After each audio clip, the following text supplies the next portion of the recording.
Steel Curtain Network. ¡Por Jorgito! ¡Goes down! Najee Harris! DJ Watt! What is up, Pittsburgh Steelers fans, and welcome to the very first post-game show of the 2024 season. I know it's the preseason, but it's still a post-game show. I'm Jeff Hartman, joined by Dave Schofield. Brian Davis will eventually be with us on this show, but he's still on the West Coast. So we're recapping not this show, not tonight, but What? on the postgame show. Yes, he will eventually be joining us. Yeah. All right. The Texans win 20-12 at Acrisure Stadium in week 1 of preseason action. Dave, what's up? How's it going? I just think back to a year ago how we felt during the preseason games, and we knew that it really wasn't. It didn't last. It really wasn't indicative of the regular season. But boy, it did feel pretty good at the time.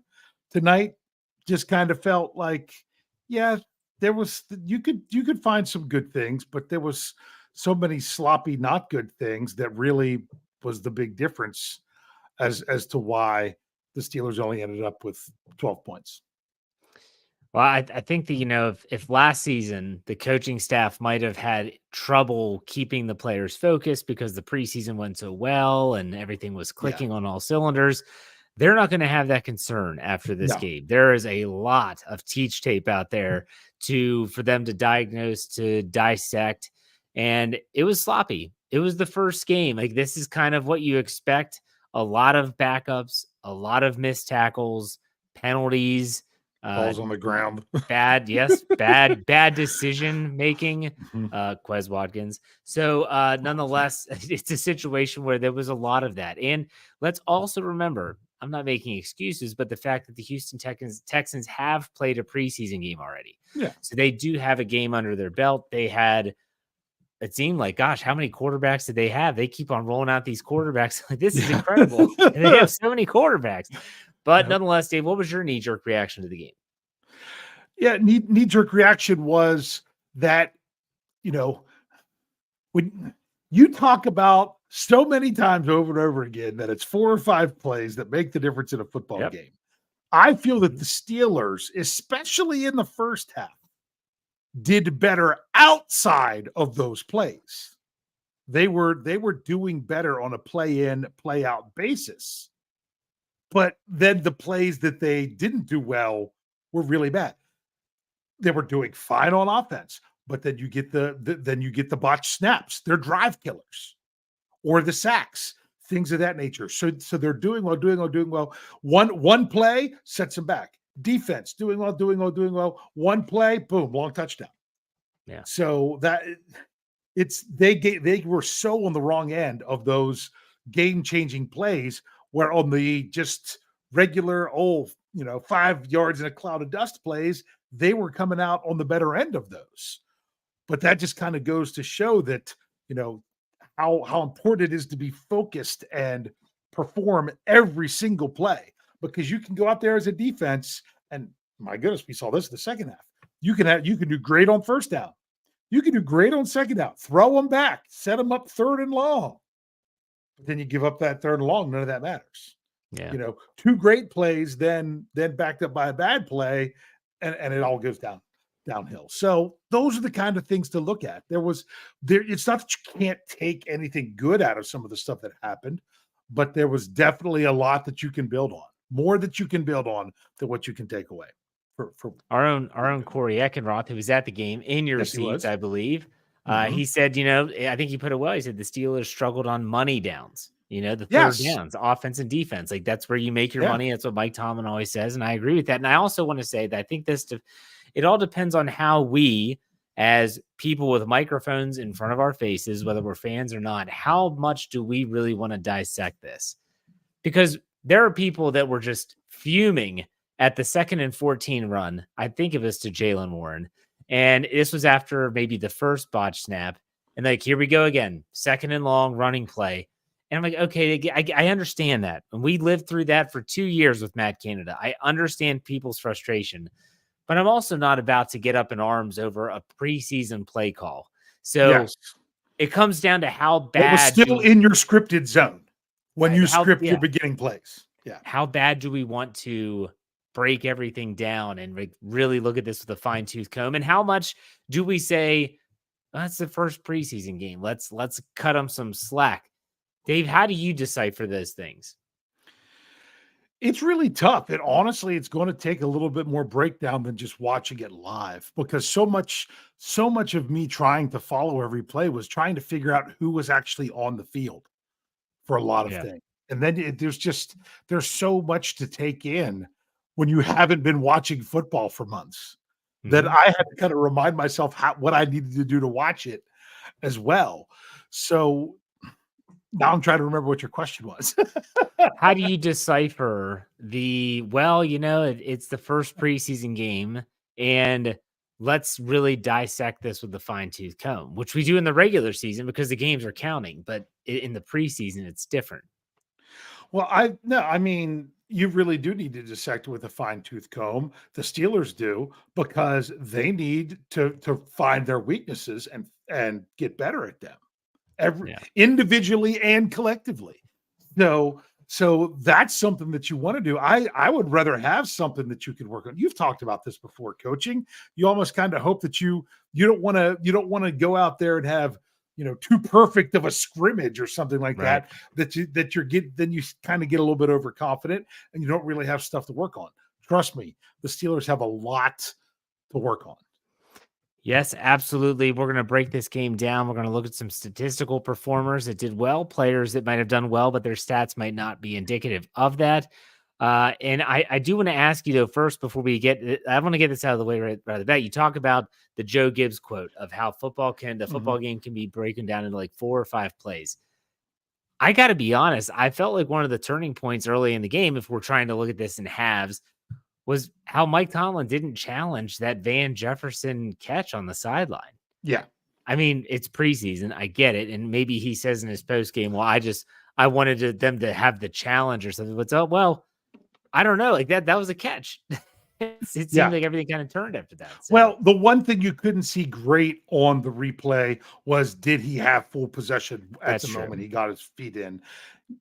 I'm still assuming that he did. I didn't see anything where he didn't. So if they would have really broken it down, I'm not saying it was a slam dunk, but at the same time, to me, that's a play that in the regular season, Mike Tomlin challenges. In the preseason, he's like, I want to see how these guys, bounce back from not getting that call, and now they've got third down.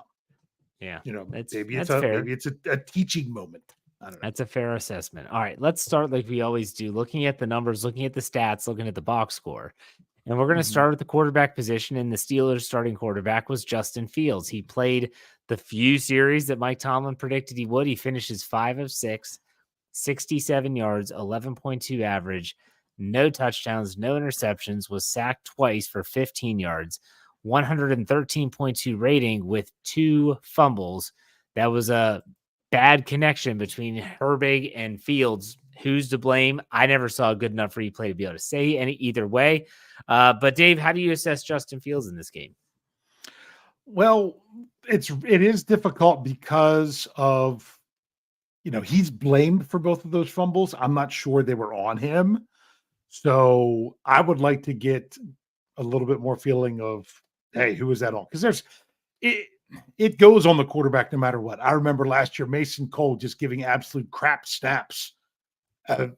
You know what I'm talking about. And those fumbles always got credited to the quarterback.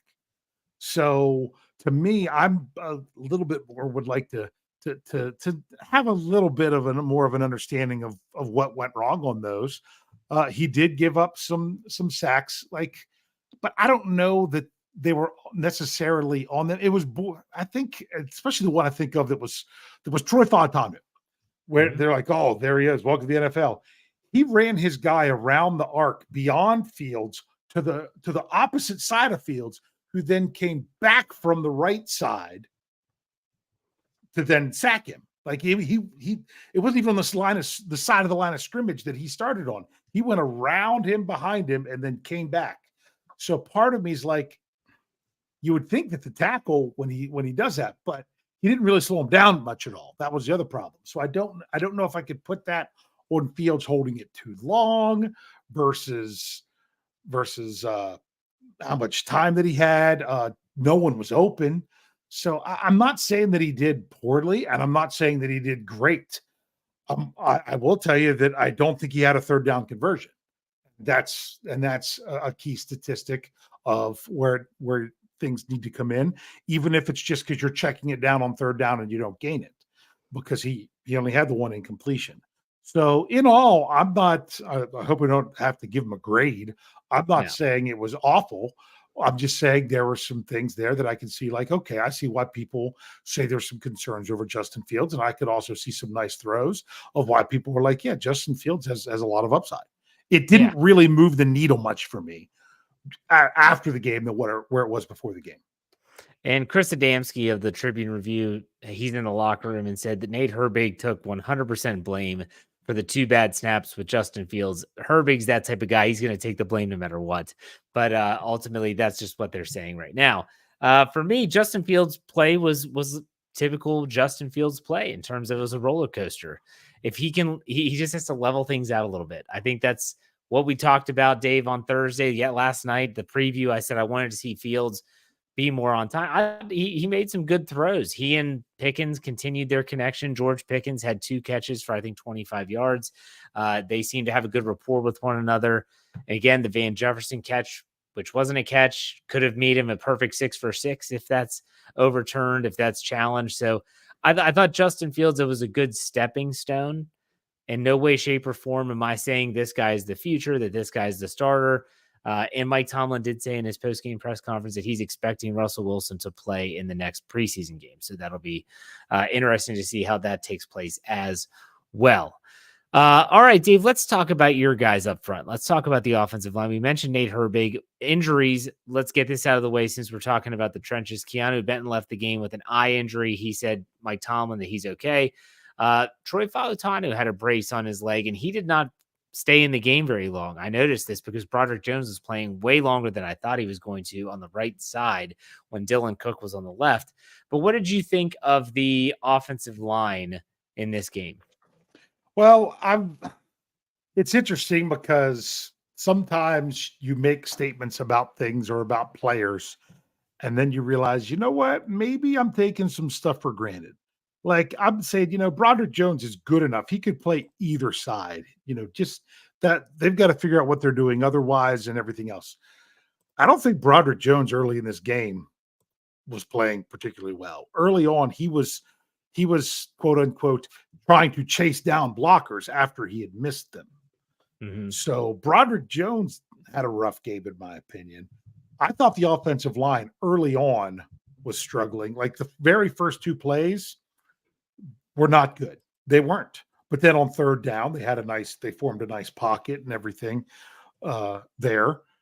Or not third down, it was the third play. Sorry, it wasn't third down. And had a nice pocket for him. So to me, the offensive line really started kicking it in gear when it was Zach Frazier and Mason McCormick that came in. I noticed a difference there. They weren't getting surge in the run game, and they were kind of getting it handed to them a little bit. And until they made those substitutions. Do you think that comes down to the pivot point in the center? Do you think center has that much to do with those interior runs? Because I agree with you. And Frazier and Fautanu and McCormick, when they all entered the game, it just felt different. And maybe it was because I had attention on those guys, and I'm thinking, okay, here we go. Like, let's keep an eye on these guys. What do you think is attributed to the better push up front? I don't know. Maybe just those guys being fired up and ready to go. I mean, you do have to. I have to remember it wasn't Sam Mala that was out there, but Spencer Anderson didn't seem to be doing that bad, right? When he was out there, and I didn't even notice Dan Moore because he wasn't. I mean, did he come back in after that first series? I don't know that he did. He played the first series. I don't think so. The second series is when I saw on Twitter that here comes Broderick Jones at left tackle and Troy Fautanu on the right. Yes, and I thought, well, maybe they'll come back the next one and have it be Moore and Fautanu. And then I didn't really get to notice that too much. Right. But especially that first series, I thought the offensive line was was not performing up to par, but they got much better as the night went on. And I don't know if if I'm ready to crown, it's Zach Frazier and McCormick and Falatano, those 3 draft picks, they're going to make all the difference in the world. I'm not saying that. I'm just saying for tonight, it just looked better when they got out there. Yeah, I agree. I thought the offensive line, again, in pass pro early, I think they struggled at times. But like you said, the sack where Justin Fields just he was manipulating the pocket, and it just was that with Danielle Hunter, that wrong place, wrong time wasn't necessary. That Falatano got beat badly. They did start to get some push. The Steelers, from a running perspective, if you look at what did Jalen Warren and Najee Harris do? Najee Harris, 3 carries, 9 yards, 3.0 average. Jalen Warren, 3 carries, 11 yards, 3.7 average. So let's transition now to the running backs. Dejan Edwards. Well, what are you going to say? No, well, this goes with the running back, so this is good. Oh, okay. Dejan Edwards' career finishes the game high, 3 carries, 28 yards, 9.3 average, 1 touchdown. The Steelers rushed for 109 total yards, 25 carries, a 4.4 average, 1 touchdown, and a long of 24 yards. And that was Mr. Edwards before he cashed in and scored the touchdown. What did you think about the running backs? Well, I was going to say, if you look at the first team guys, the better thing that I was looking at the first quarter stats, where the Steelers, they had 22 rushing yards on 9 attempts, 2.44 yards per rush. But I'm pretty certain those botch snaps go down as running plays. That took it away. But at the same time, defensively, my goodness, they only gave up 4 rushing yards on 4 rushing attempts for 1 yard in the first quarter when you were talking about the ones-on-ones. So early on, it wasn't great because I like to focus on the ones-on-ones in the preseason, and it wasn't wonderful. But it did get better as the night went on, and even towards, the second quarter, I'm thinking was even better as well. If I look at those numbers, second quarter, they upped it to 35 yards on 8 rushing attempts, which was 4.38 rushing yards. So they were out rushing them in each quarter as you went along. So it was a bit of a slow start. It seemed you can't do that when it's your ones, when you're only playing a few series. But overall, when it came to the running, I thought Jonathan Ward looked like he was running hard out there.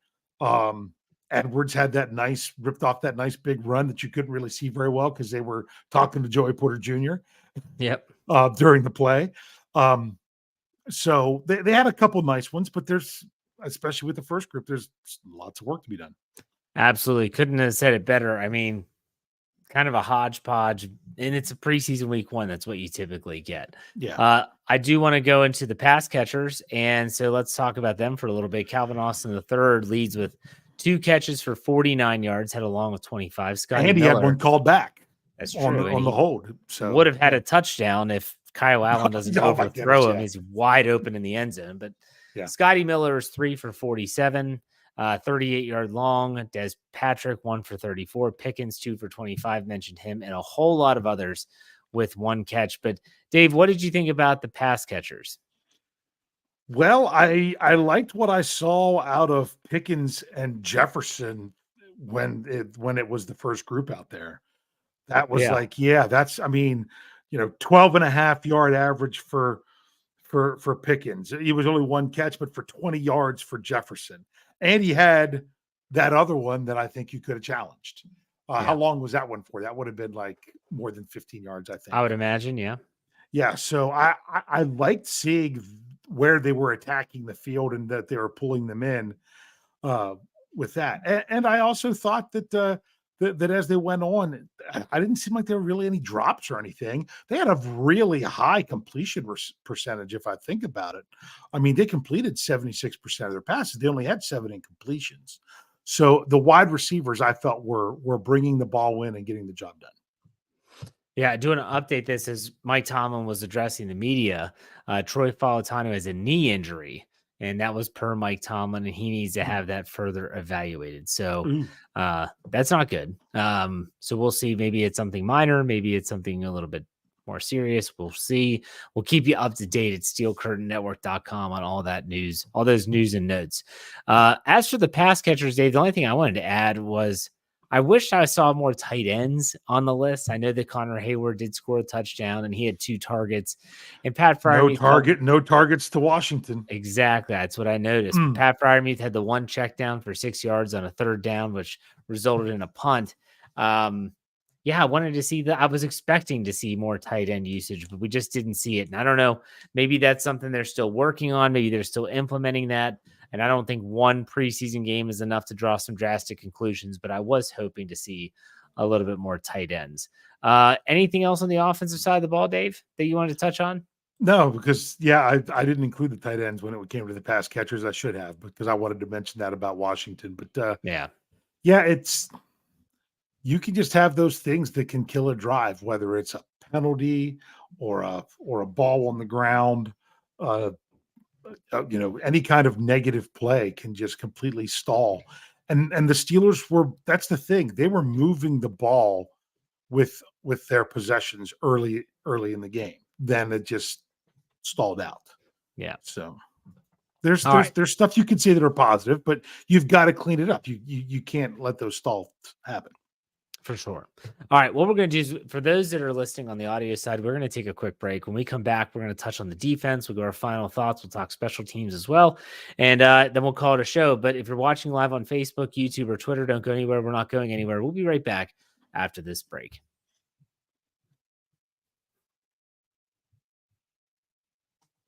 All right, we're back. Thanks for sticking around. We have a couple super chats to get to before we dive into the defense. Brandon Diaz, he gave us $1.99. Thank you very much, Brandon. He said, sloppy. Quez is gone. We have a punter. Go Steelers. We'll talk about Quez Watkins when we get to special teams for sure. Corey Eckenroth, the band that was there, said, gave us $1.99. Said Peyton Wilson is going to be that dude in a year. So I think let's start with Peyton Wilson. I was looking in the live chat early in the show, and some people were saying that they didn't think he looked very good. I thought that he popped on the screen, like you noticed him. And to me, that's early. Early on. And did he make all the plays that presented themselves to him? No. He missed some plays. I'm sure he would admit that himself. But ultimately, I thought he played a decent game. He led the Steelers with tackles in this contest. 7 tackles, 5 solo, 1 for a loss. Dave, what was your assessment of the rookie linebacker? We'll start there. I thought he came out and really established himself well early, and then I thought some things started to break down as it went on. I was looking for him early, and then I stopped looking for him, and then all of a sudden I hear rumblings of Peyton Wilson didn't, and I just wasn't looking at him. So when I was paying attention to him, he was doing good. I shouldn't have stopped. That was my fault. But for a rookie playing in their first preseason game, at least he came out strong to start. You can see what he's capable of, but you could also see that there's things to work on. Yeah, absolutely. And like I said, I thought it was a really good performance for a rookie who was probably being thrust into a lineup that he probably would not typically be in. Patrick Queen would be there alongside of Landon Roberts. He would have a limited role. Not bad. Afton Forrad gave us $2. I'll put this on the screen here. Do you know the time of possession? Yep. I believe, well, the Steelers were winning that, but then the Texans had that really long time of that it was drive. Like a 9. Yeah. See, and then that the problem is they have both of them in black here, but I'm fairly certain that this is, because the Steelers had 2 turnovers. I'm trying to break these down. They won the time of possession 31-32 to 28-28. So yeah, they basically, 2 minutes difference. Very good. Okay. Thank you for the tip, Afton. We appreciate it. So going at the box score, Dave, you look at some of the Texans statistics. You talk about rushing. They only rushed for 80 yards. 19 of those were on a singular run by Xavier Hutchinson. 27 carries, an average of 3.0. Not bad. But there were times where the Steelers' run defense looked a little soft. What were your thoughts on the run defense? Well, they only gave up 24 yards in the first half, which was a 2.7 average. I thought they were doing a real nice job against the run early on. Now, what was the big run? Was that the end around? I think it was, yeah. Yeah, because that was, what was it? It was a 19-yard run. Yeah, by Xavier Hutchinson. Yeah, that was an end around. So I mean, you can't do that, but I mean, people don't like when you use the term jet sweep. You take that out of there, and it's even more impressive. But I mean, even with that thrown in there, holding them to 3 yards, I felt they were doing a nice job against the run throughout. With the biggest thing coming against them was that long drive. Yeah, then was it 9 minutes? You said it was something crazy like that. Here I can tell you here shortly. It was. I was thinking it was something like because was that the one they missed the field goal? Yes. It was 8 minutes and 54 seconds. So yeah, basically 9 minutes. Yeah. All right. Well, what about the pass defense? But let's start with the pass rush. The Steelers have 3 sacks, 2 on Davis Mills, 1 on Case Keenum for 23 yards. The players they got the sacks, we had Montravius Adams had 1, DeMarvin Leal had 1, and Jeremiah Moon had the 3rd. So that was a sack party. And I think it's worth noting, in case people didn't know this, and James Grammer in the live chat asked this question, that news broke at 4:00 that Marcus Golden decided to retire. The guy they just signed a week ago decided to retire, and the Steelers put him on the reserve retired list. And so that, I'm sure, had an impact on how they handled this game and personnel and stuff like that. But Dave, what was your take on all that? Yeah, the guy from Germany ended up starting the game. Opposite of Herbig. It wasn't even Moon or anything. So, because I think that did kind of mess up their rotation a little bit. But, okay, you said the pass rush, right? Just making sure. Yep. Sorry, I got new headphones. I'm trying to get used to them. I thought there were some people that I thought played decent games that might not show up as much on the stat sheet. I thought Montravius Adams really stood out well with what he was doing, getting his hands on the ball. I thought that there was one play I remember where the quarterback sat back there and had all day. That was really the only one I could recall. Other than that, it's not like they were dealing with comfort. I mean, my goodness, one of the bigger plays, it was that 3rd down play that got him down, that got Houston down close to score. He had to step up into the pocket and split everybody and throw the ball just before he crossed the line of scrimmage because the pocket was collapsing. There was, like I said, I can only remember one play where he sat back there and had a lot of time. So I felt like they were doing adequately. I don't know that I would say it was outstanding, but I thought it was good enough. There's always moments where you just, I don't know, you just hope that certain things go well for certain players. And I was actually really happy that DeMarvin Leal got a sack. That guy just hasn't really found his niche. Montravius Adams has had a great camp, but so has DeMarvin Leal. And everyone said, is this going to translate into game action? Because he's flashed before in training camp, but never really gotten to that point in game action. Yes, it's a preseason, but he did that. And so good for DeMarvin Leal. Thought he had a good game. I thought Montravius Adams, agree 100%, had a great game. Jeremiah Moon in the second half, when he was getting more time, started to actually settle in. You saw him playing well. Go ahead. What you're saying. Kyron Johnson there towards the end, he was making some plays. So Absolutely. So let's finish up the defense with the pass defense. There were some issues on 3rd down. We know this. Houston, from a receiving standpoint, they had 198 total yards receiving, 10.4 average, 19 receptions, along of 34, which was Tank Dell, and targets were they had 28 total targets. Gosh, they had a lot of people that were targeted.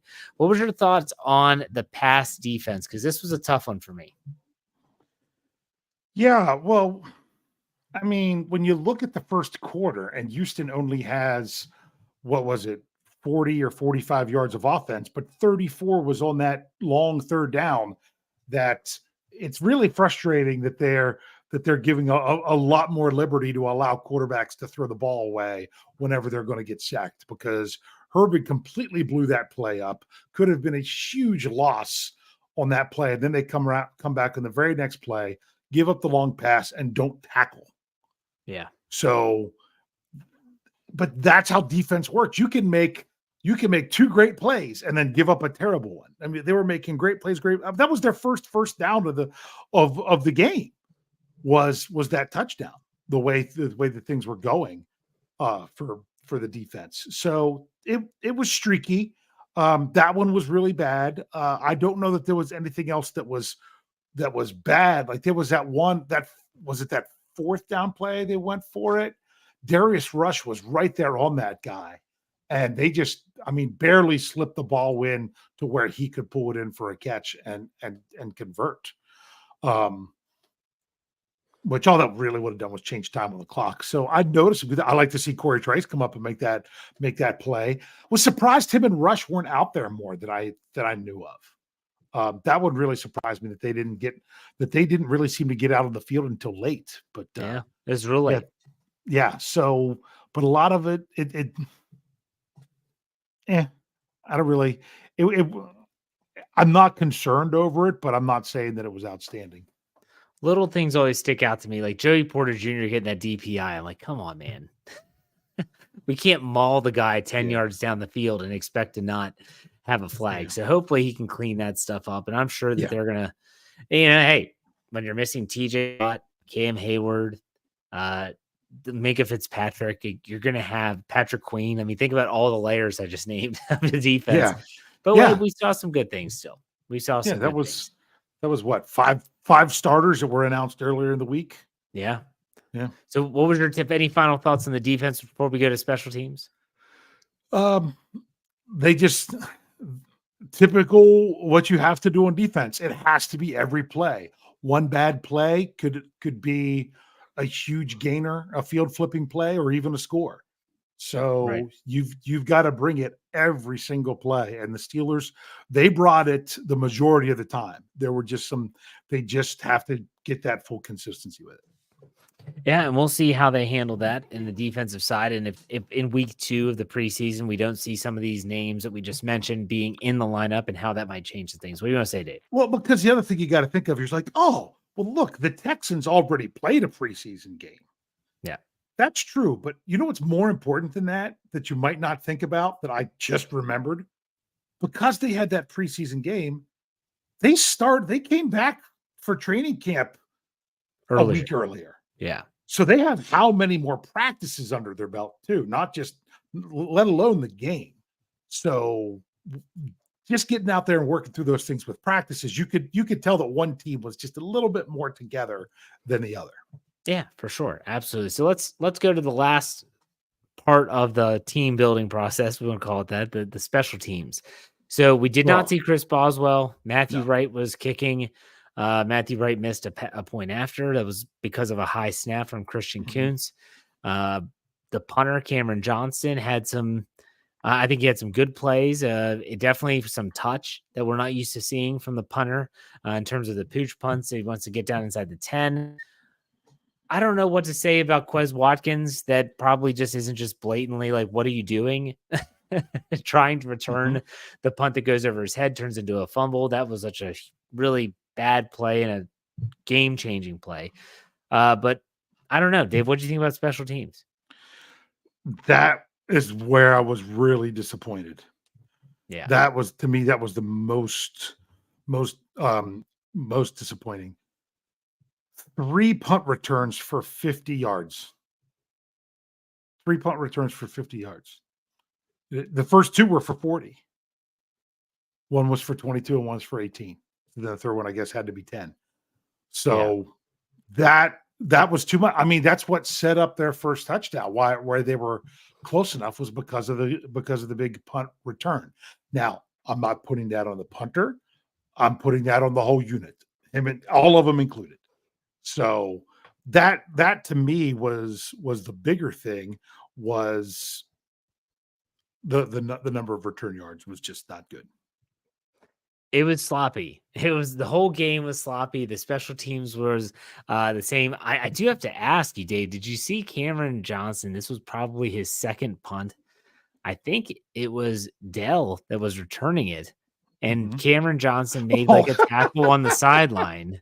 Yeah, now, they could have flagged that. They could. This guy played for the Texans last year. Let's not forget this. Yes, he did. He was a teammate there, and he started jawing at him. And I'm like, what is going on? Well, that was after he popped him out of bounds. But I know. So he pops him out of bounds, and then he continues to jaw at them. I'm like, there must be a beef with these two guys from last year or something. Because I mean, typically a punter is not going to, unless you're Daniel Sepulveda, who is built like a linebacker, you're not going to, you might make the hit, but you're not going to follow the guy on the sideline and continue to talk trash afterwards. I don't know. So yeah. Any other final thoughts on special teams, Dave? Yeah. The new kickoff, I'll be honest with you. If it seems like they're going to get a return to about the 30 anyway, I think you're going to start seeing touchbacks again. You think so?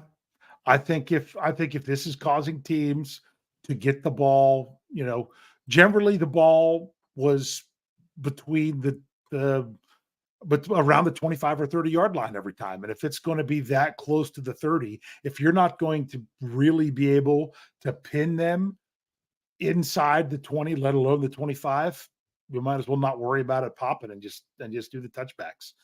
I would not be shocked based just on tonight. It could change there. Maybe that's not a huge sample size because I'm not watching across the rest of the NFL, but based on tonight where those possessions were starting, I mean, you're obviously not going to do it now because you need to work on it, but come the regular season, I wouldn't hold it against the team for that. Like here, kickoff, the Steelers on the kickoff, they began at the 23.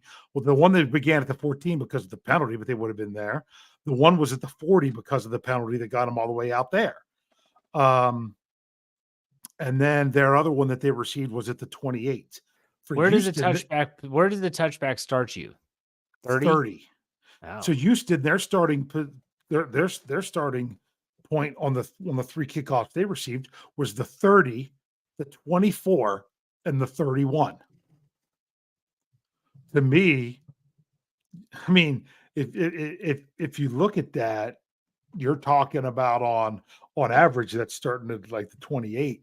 That's almost not even worth seeing if they're going to bust it. I was just surprised that it was going to be close to where a touchback would be, that teams might just decide to just go ahead and kick in the end zone.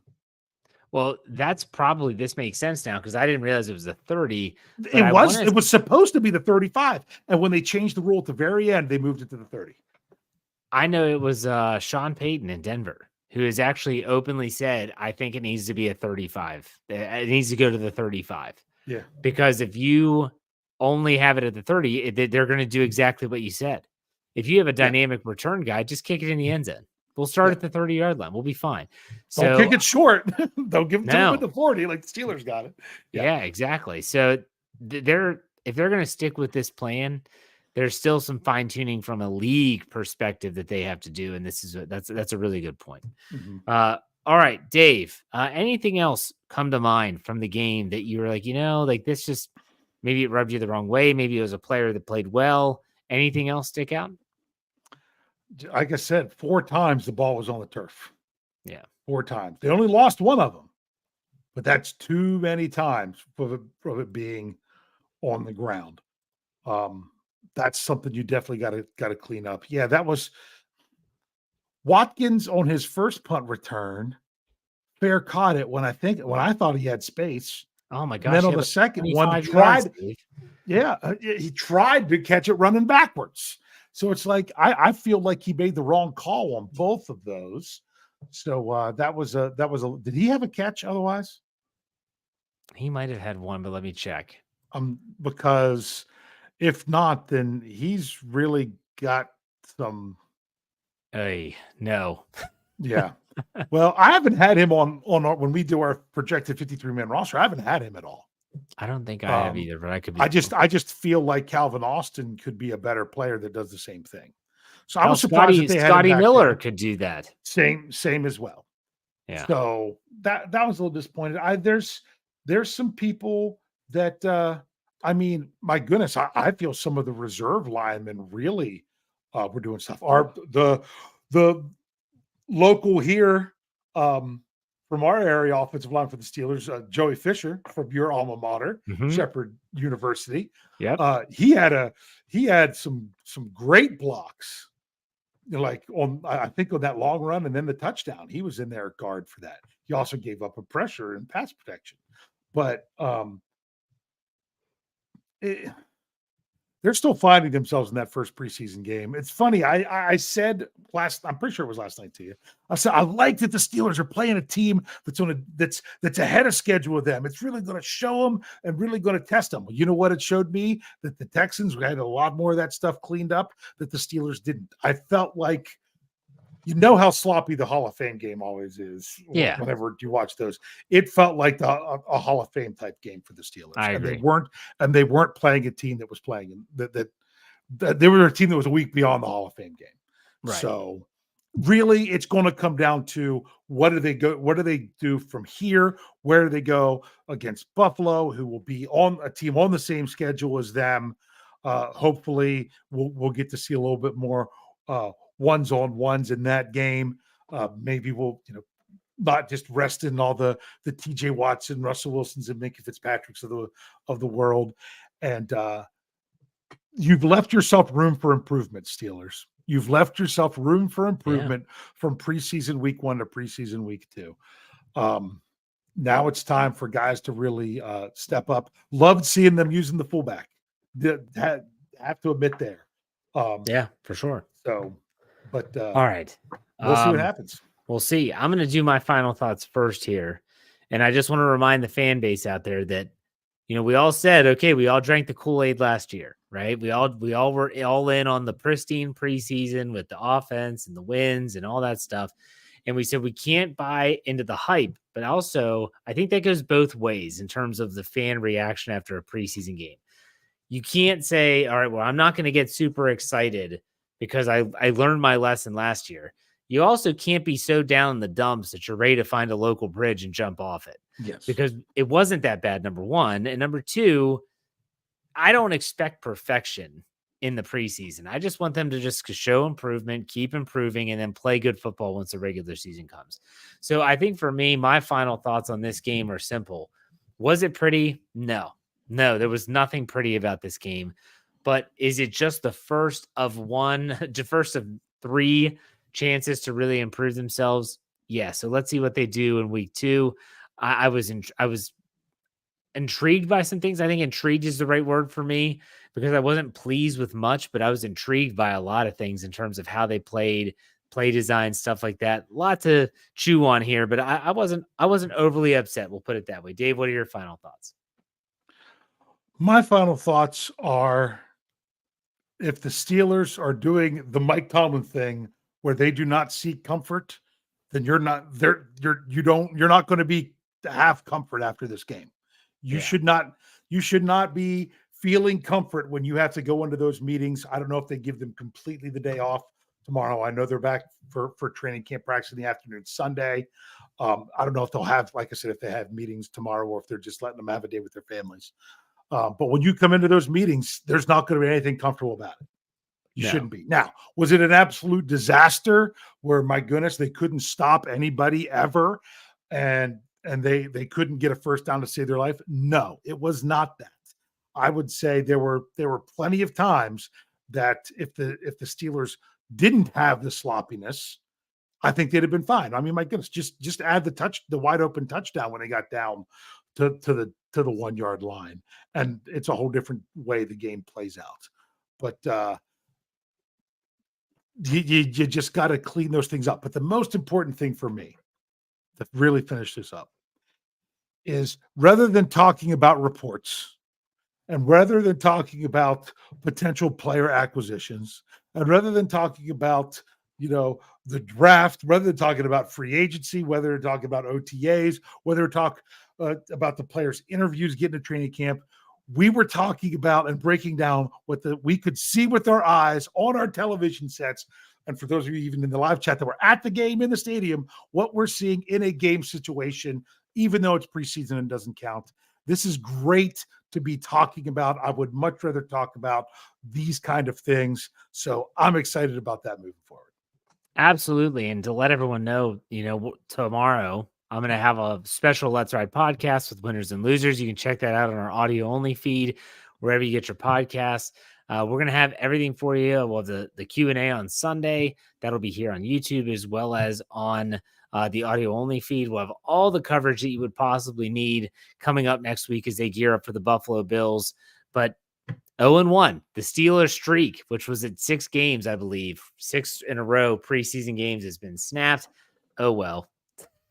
This is a picture of me caring. Exactly. We do not care, as Mike Tomlin would say. Yeah. All right. So it's been a good show, Dave. Thank you for the time. Thank you all for joining us. We appreciate it. We'll see you next week on another post-game show. Take it easy.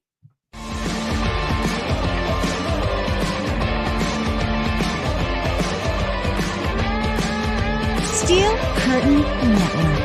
Get it. Everybody else gets a little tight.